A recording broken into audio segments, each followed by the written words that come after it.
Plus vous êtes intelligent, plus vous pouvez devenir solitaire. Ce n'est ni un choix ni une coïncidence. Les personnes intelligentes ne s'éloignent pas de la vie sociale par timidité ou arrogance. Elles perçoivent simplement quelque chose que la plupart ne voient pas. Carl Jung en parlait déjà, et la vérité peut être inconfortable. Plus vous plongez profondément dans vos pensées, plus il devient difficile de s'intégrer aux conversations banales, aux cercles sociaux et même aux relations. Un exemple frappant est que certaines des plus grandes figures de l'histoire, comme Albert Einstein, Nikola Tesla et Arthur Schopenhauer, fuyaient la vie sociale. Mais cela signifie-t-il que vous êtes destiné à la solitude? Ou bien y a-t-il une raison pour laquelle ces grands esprits considéraient l'isolement comme un secret du développement personnel et intellectuel? Regardez cette vidéo jusqu'à la fin et découvrez ce que Carl Jung a réellement révélé sur le lien entre intelligence et solitude, et surtout, comment vous pouvez utiliser ce savoir pour transformer votre propre vie. La solitude a toujours été perçue avec une certaine méfiance. Ceux qui s'éloignent du monde social sont rapidement étiquetés comme étranges, asociaux ou même problématiques. Mais si cette perception était erronée, tout au long de l'histoire, certaines des plus grandes figures intellectuelles n'ont pas vu la solitude comme un fardeau, mais comme un cadeau. Alors que la société cherche à l'éviter à tout prix, certains ont compris qu'elle pouvait être un terreau fertile pour le développement intellectuel et créatif. Arthur Schopenhauer fut l'un des premiers à exprimer cette idée de manière directe. La solitude est le lot des esprits supérieurs. Selon lui, le génie éloigne souvent les individus de la masse, car ceux dont la pensée est plus raffinée ont du mal à trouver des interlocuteurs à la hauteur pour des conversations réellement profondes. Et il n'était pas le seul à le penser. Albert Einstein, l'un des scientifiques les plus brillants de l'histoire, accordait une grande importance au moment de repli. Pour lui, le silence était un terreau propice à l'émergence d'idées novatrices. Il affirmait même que la monotonie et la solitude d'une vie paisible stimulent l'esprit créatif. Cela ne signifie pas qu'il rejetait l'interaction humaine, mais qu'il comprenait le pouvoir de l'isolement pour nourrir la réflexion profonde. Un autre exemple marquant est celui de Nikola Tesla. Tout au long de sa vie, il s'est éloigné des relations conventionnelles, évitant les distractions susceptibles de compromettre sa productivité intellectuelle. Tesla pensait que les interactions sociales constantes lui prenaient de l'énergie et le détournaient de ce qui comptait vraiment, ses inventions. Mais son isolement était-il un choix ou une conséquence de son esprit en avance sur son temps? C'est ici qu'émerge une réflexion essentielle. La solitude peut être à la fois un outil et une barrière. Lorsqu'une personne se retire du monde pour plonger dans ses pensées, la solitude devient un espace de création et de découverte de soi. Cependant, si l'isolement découle d'un sentiment d'incompréhension et d'incapacité à se connecter aux autres, il peut se transformer en un mur qui entrave les échanges significatifs et limite l'épanouissement. Les grands génies ont trouvé dans la solitude un espace pour affiner leurs idées, mais cela ne signifie pas que l'isolement soit toujours bénéfique. La frontière entre la génialité et l'éloignement social est plus mince qu'on ne l'imagine.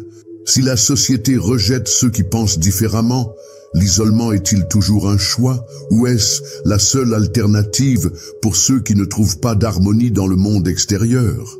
La vérité, c'est que certaines personnes trouvent du plaisir à être entourées d'amis, tandis que d'autres préfèrent la tranquillité d'un espace silencieux. Carl Jung fut l'un des premiers à étudier en profondeur cette différence. Selon lui, l'humanité peut être divisée en deux grands groupes, les introvertis et les extravertis. Les extravertis puisent leur énergie dans le monde extérieur. Ils aiment les discussions constantes, les environnements dynamiques et se sentent revigorés en interagissant avec les autres. À l'inverse, les introvertis suivent un chemin opposé. Leur énergie vient de l'introspection. Ils ont besoin de silence et de solitude pour réorganiser leurs pensées et se ressourcer. Cela soulève une question intéressante. Pourquoi tant de personnes hautement intelligentes sont-elles introverties? L'explication réside peut-être dans la manière dont leur esprit traite l'information. Ceux qui ont une pensée analytique ou réflexive ont besoin de temps pour assimiler les idées et établir des connexions, alors que les conversations rapides et les interactions superficielles peuvent être agréables pour certains, elles peuvent sembler creuses et épuisantes pour un esprit affûté. Cela ne signifie pas que les introvertis n'aiment pas socialiser, ils préfèrent simplement des échanges plus profonds et significatifs où il y a un véritable partage d'idées. Le problème, c'est que la société valorise l'extraversion. Dès l'enfance, on nous apprend qu'être communicatif, expansif et sociable est un signe de réussite. Les enfants réservés sont encouragés à s'ouvrir davantage, et les adultes introvertis sont souvent perçus comme timides ou peu charismatiques. Cette vision occulte pourtant un fait essentiel. De nombreuses grandes figures de l'histoire ont trouvé leur force dans le silence. Jung mettait en garde contre les dangers de vouloir adopter un comportement qui ne correspond pas à sa véritable nature. Un introverti cherchant à s'adapter à un modèle extraverti risque l'épuisement, car son esprit n'est pas conçu pour supporter un flux constant de stimulation. L'autoperception joue un rôle clé dans cette dynamique. Lorsqu'une personne comprend et accepte sa propre nature sans culpabilité, elle gère mieux les pressions extérieures. Le fait de préférer la solitude ne signifie pas que l'on a des difficultés sociales. Cela signifie simplement que son énergie est tournée vers l'intérieur plutôt que vers l'extérieur. C'est peut-être pour cette raison que tant de génies ont choisi l'introspection comme un chemin naturel. Non pas parce qu'ils rejetaient la compagnie des autres, mais parce qu'ils savaient que pour penser en profondeur, ils avaient besoin d'un espace préservé des distractions du monde extérieur. Dans la plupart des cas, l'intelligence crée un fossé entre l'individu et son entourage. Ceux qui possèdent un esprit aiguisé ont souvent des intérêts profonds, des questionnements complexes et une perception du monde que peu de gens partagent. Cela rend les interactions sociales frustrantes, car trouver quelqu'un avec le même niveau de curiosité intellectuelle est un défi. Les discussions du quotidien tournent généralement autour de sujets répétitifs, d'actualité, de banalité sur la routine. Pour une personne dotée d'un esprit curieux et analytique, ce type d'échange peut sembler monotone et inintéressant. Cela engendre un dilemme. Ces individus ne fuient pas la vie sociale par mépris des autres, mais parce qu'ils trouvent rarement des conversations qui les stimulent réellement. Et lorsqu'ils tentent d'aborder des sujets plus profonds, ils sont souvent accueillis avec indifférence, voire impatience.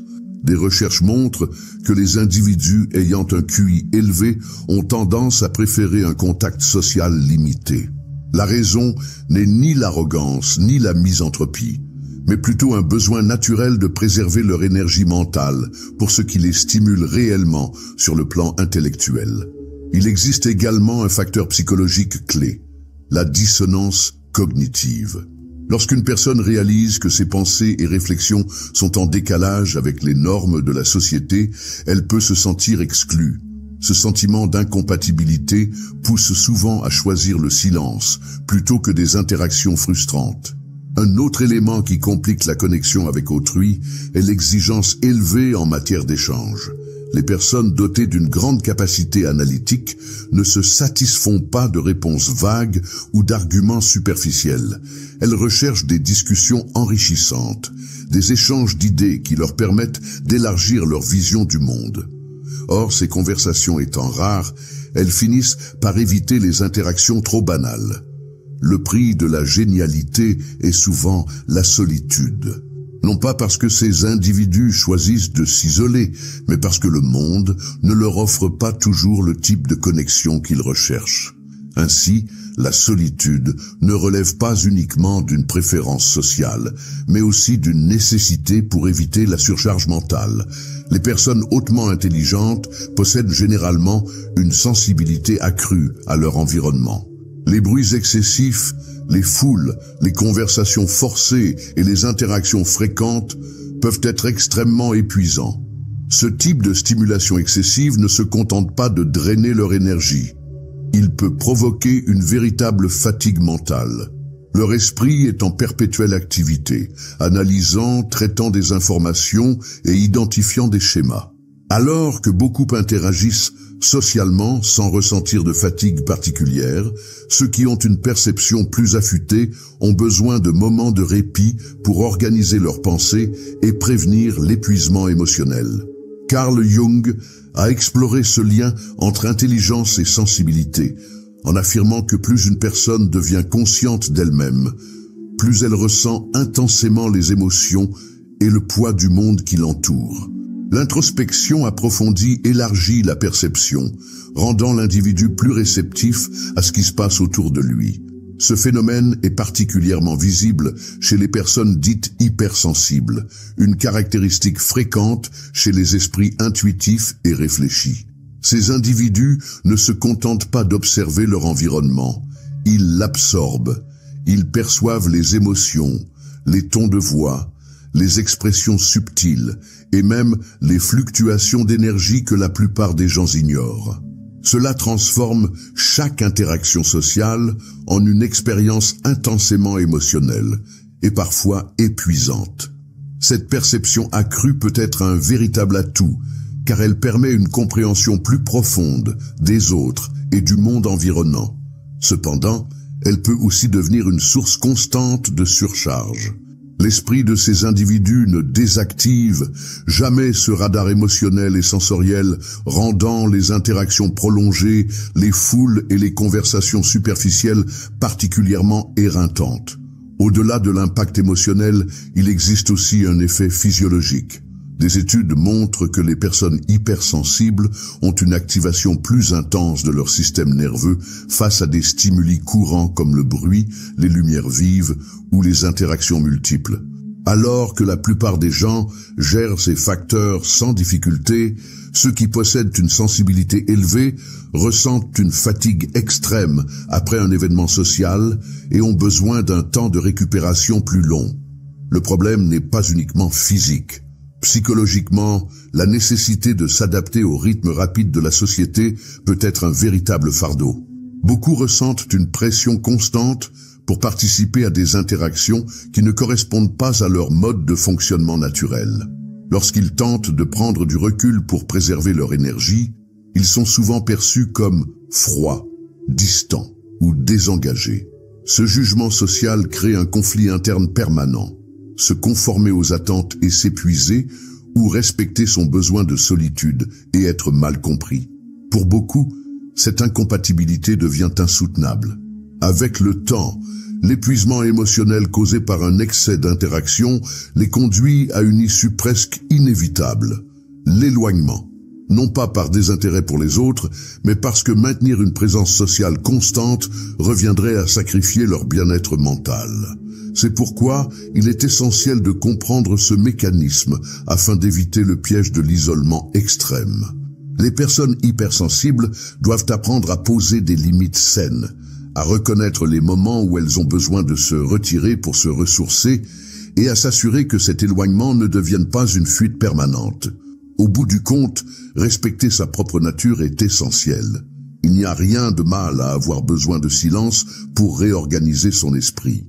Mais comment concilier ce besoin avec une société qui impose l'hyperconnectivité?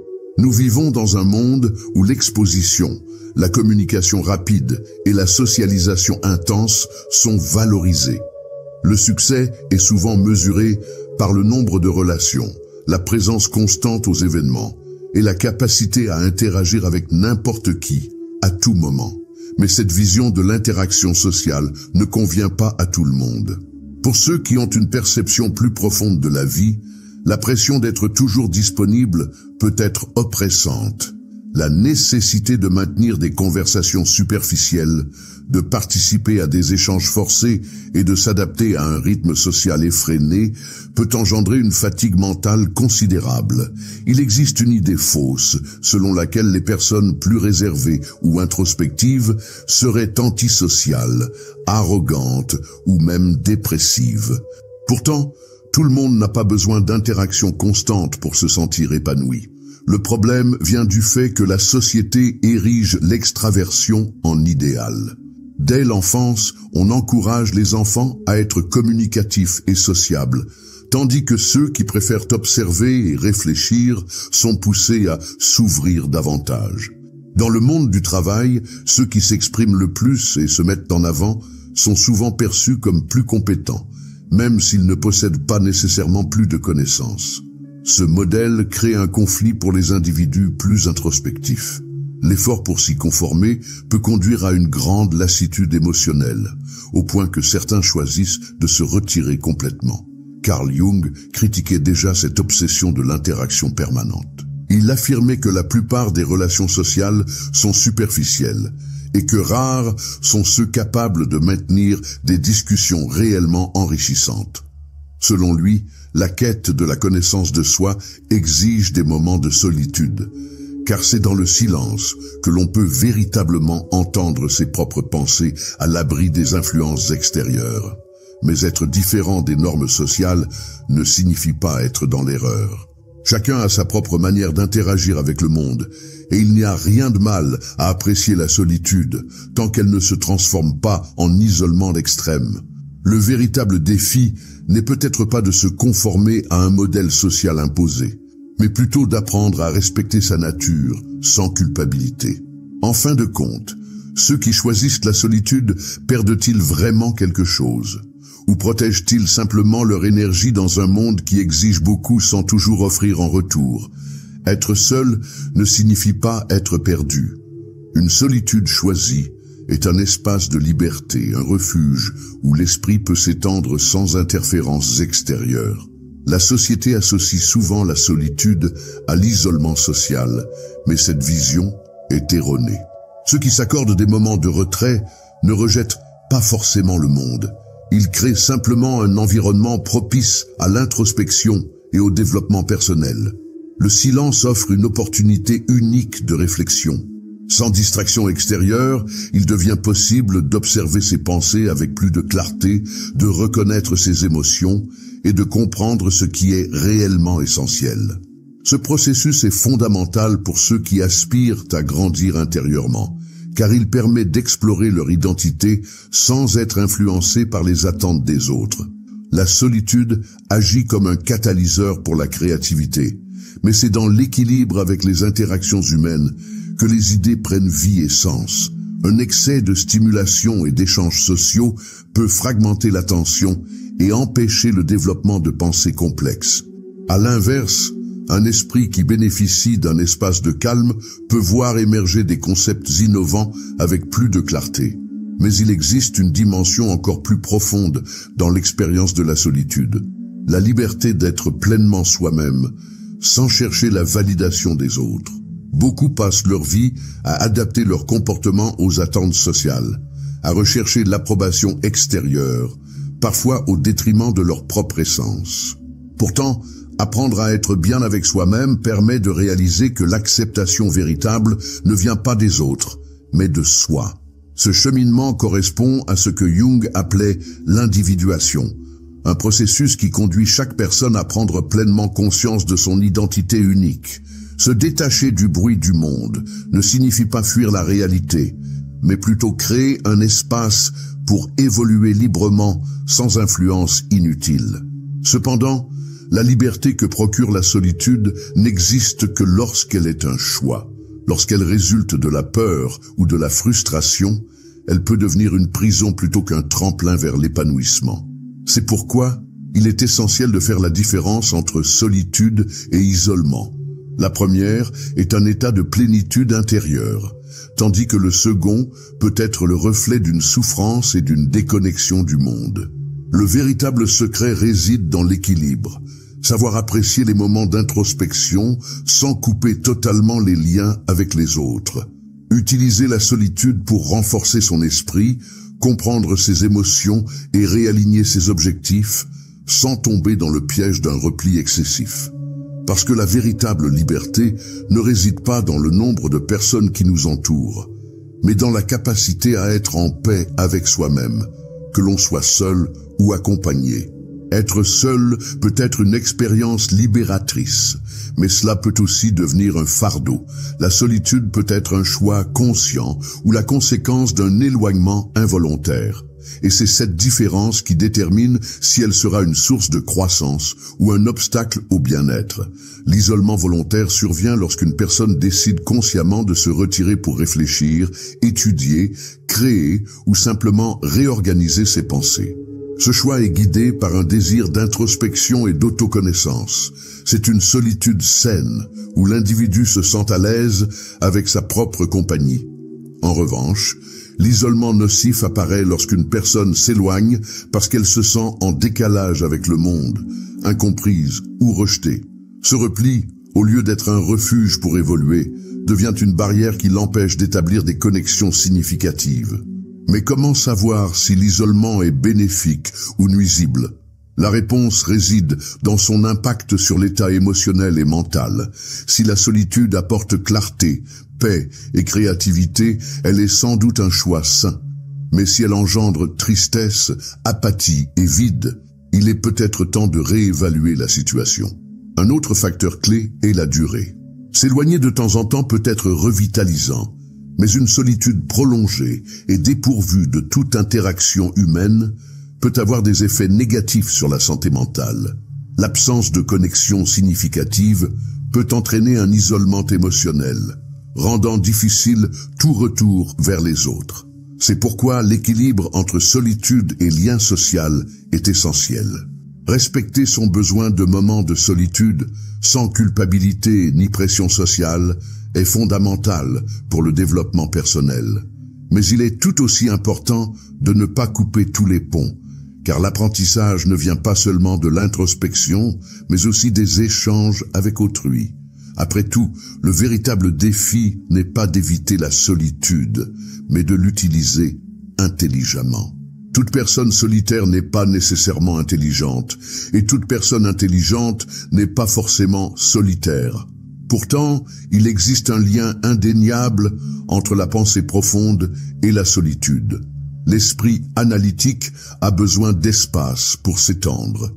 Exposé en permanence à des stimulations superficielles et à des interactions répétitives, il risque de se disperser.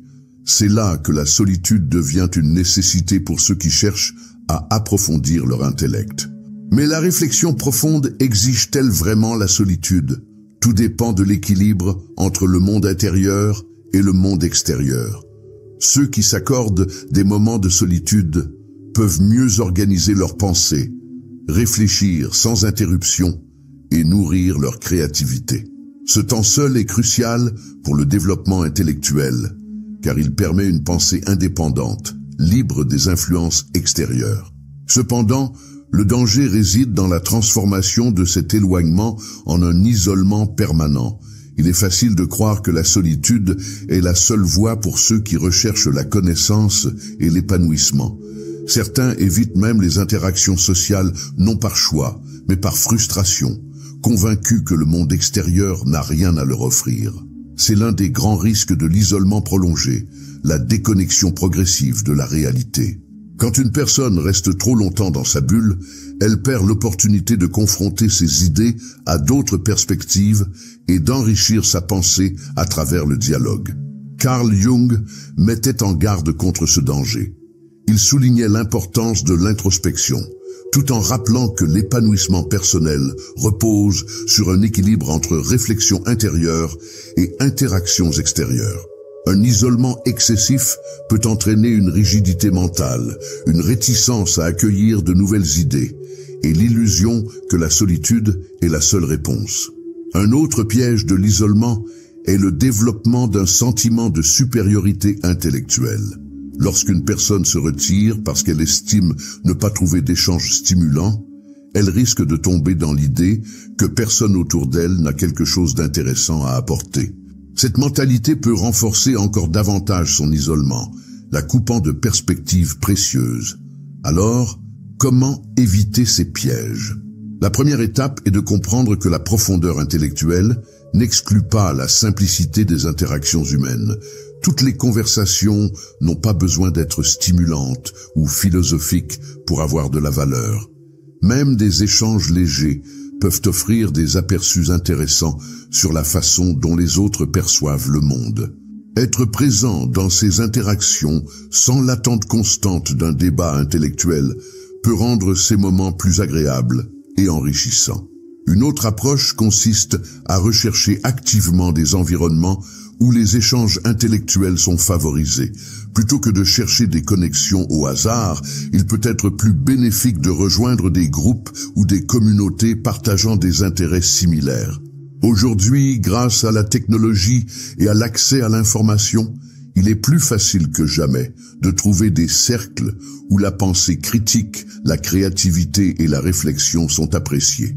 Lorsqu'on évolue dans un environnement où l'intellect et l'introspection sont valorisés, les échanges deviennent naturels et authentiques, sans avoir à sacrifier la qualité des discussions ni à ressentir un isolement forcé.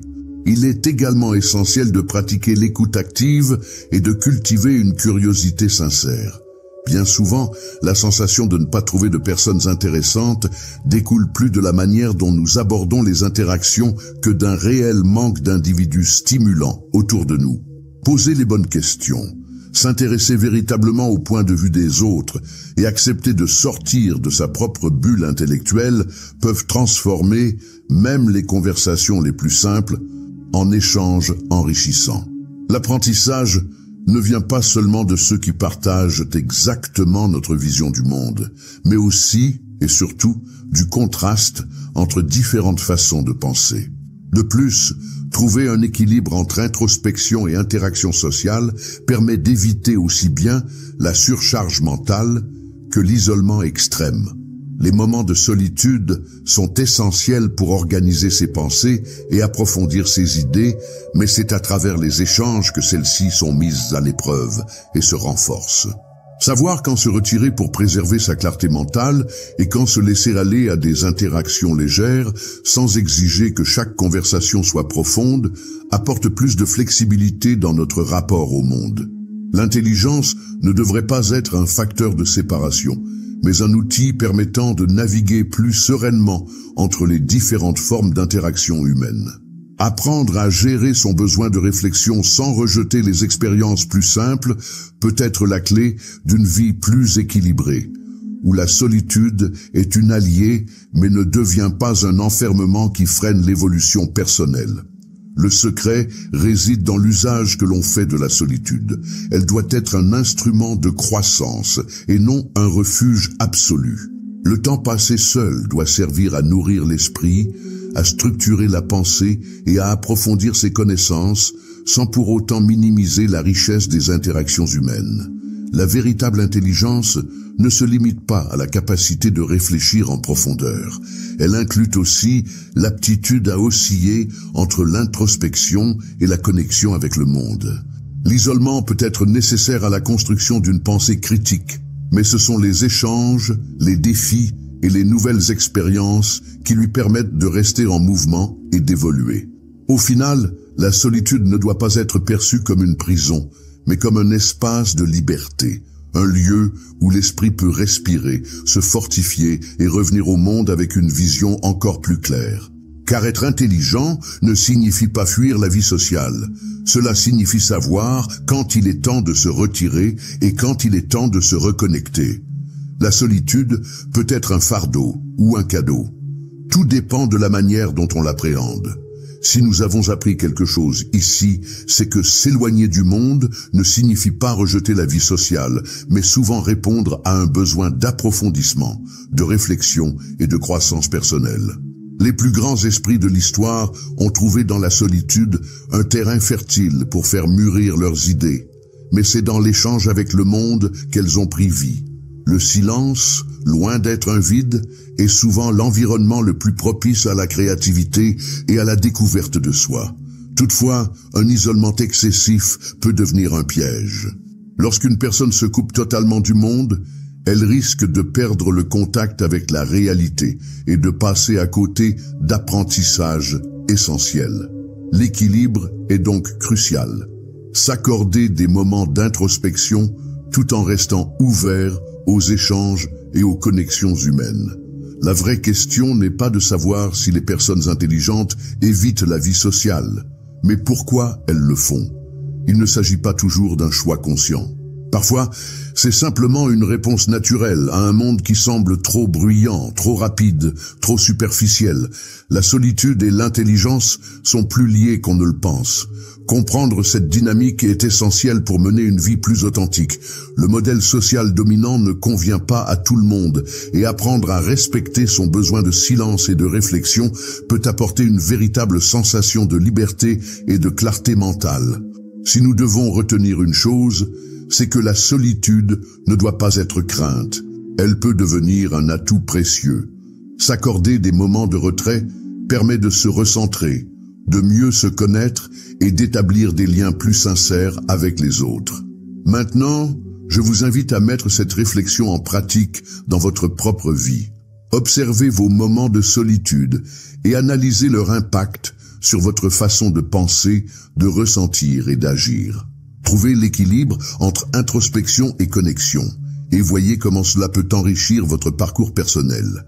Si cette vidéo vous a apporté de nouvelles perspectives, laissez un commentaire en écrivant « La solitude est mon allié » pour me montrer que vous êtes resté jusqu'à la fin. Et bien sûr, n'oubliez pas de vous abonner à la chaîne, d'activer les notifications et de partager ce contenu avec quelqu'un qui pourrait aussi en bénéficier. On se retrouve dans la prochaine vidéo.